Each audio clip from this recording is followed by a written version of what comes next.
실리콘밸리란 말은 미국 캘리포니아의 테크 기업들이 테슬라라든지 전통적이었던 야후, 구글, 오라클 이런 회사들이 밀집되어 있는 지역이잖아요. 이곳에서 태어난 은행이에요. 개인을 대상으로 비즈니스를 하는 게 아니라 그 지역에 성장하는 테크 기업을 대상으로 대출을 해주거든요. 테크 기업들의 특성상 매출이 굉장히 높더라도 성장을 위해서 적자 경영을 이어가는 곳들이 좀 있고, 일반적으로 담보를 기반으로 대출해주는 것보다는 이 회사의 성장성이나 또 대출 상환 능력을 다르게 평가해야 되니까 이 지역에서 전통적으로 회사들과 관계를 맺는 은행이에요. 이 은행이 스타트업이라고 불리는 혁신 기업들에게는 굉장히 중요한 역할을 하거든요.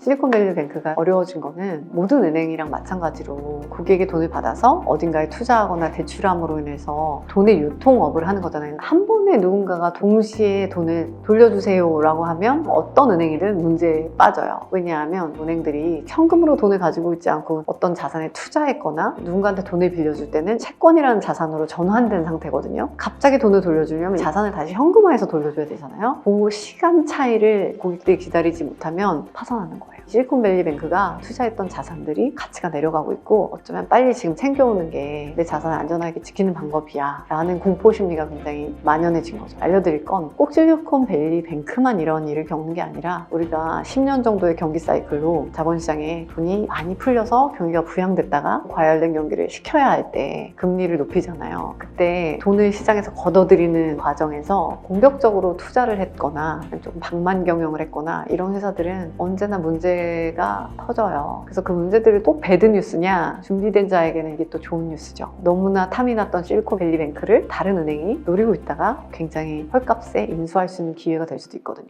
유럽에서는 이미 그런 움직임이 조금 있고요. 시장이 참 공평해요. 사이클을 거치면서 보수적인 경영을 했을 때 기회가 오는 회사들이 있을 거다. 이럴 때 항상 위대한 기업들이 탄생했어요. 그것도 기대하시면 좋을 것 같아요.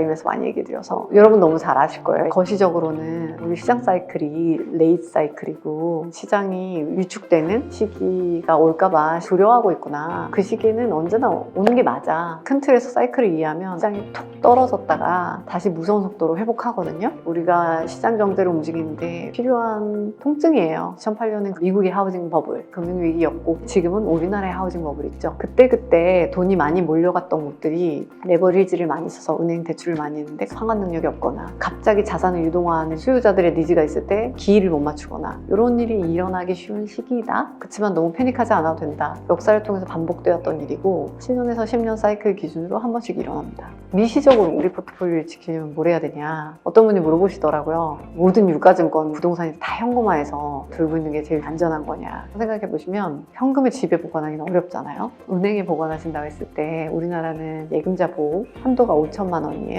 뱅크런이라는 사태가 일어날 때 대비해서 일반 개인 투자자를 보호하기 위해서 만들어진 제도죠. 근데 여러분들 5천만 원보다 더 있으실 때는 걱정되시잖아요. 그래서 보통 은행을 나눠서 보관하시기도 하는데 더 좋은 방법이 있어요. 은행에 돈을 맡기면 은행의 사업 리스크에 노출되니까 누구한테 돈을 맡긴다기보다는 돈을 빌려주는 대상을 직접 고르는 채권에 투자하는 방법인데, 채권 중에서도 국가에서 발행하는 채권들이 신용도가 제일 높고 은행보다 높은 경우들이 많죠. 은행은 기업이니까. 국가 채권에 투자하는 방법이 가장 안전해요. 특히 자산이 꼭 지켜야 되거나 자산이 너무 많아서 은행 한 곳에 넣기에는 5천만 원 한도가 너무 작으신 분들 있죠. 이런 분들은 말씀드린 국가 채권에 돈을 한도 없이 넣을 수 있고 원리금이 상환되거든요. 미국 채권 같은 경우는 risk-free asset이라고 부르거든요. 미국 국민들이 내는 세금을 담보로 발행되는 채권이에요. 에임에서도 여러 가지 자산 관리하는 프로그램 중에 베이직이라는 프로그램은 시작하는 자산가들을 위한 프로그램이라서 미국 국채만 포트폴리오에 담기거든요. 저희처럼 달러 기반으로 안전한 자산이니까 은행에만 맡기기 좀 불안하실 때 이런 대안을 발견해 보시면 좋을 것 같아요. 지금 에이맵을 다운받고 자산 관리를 시작하세요.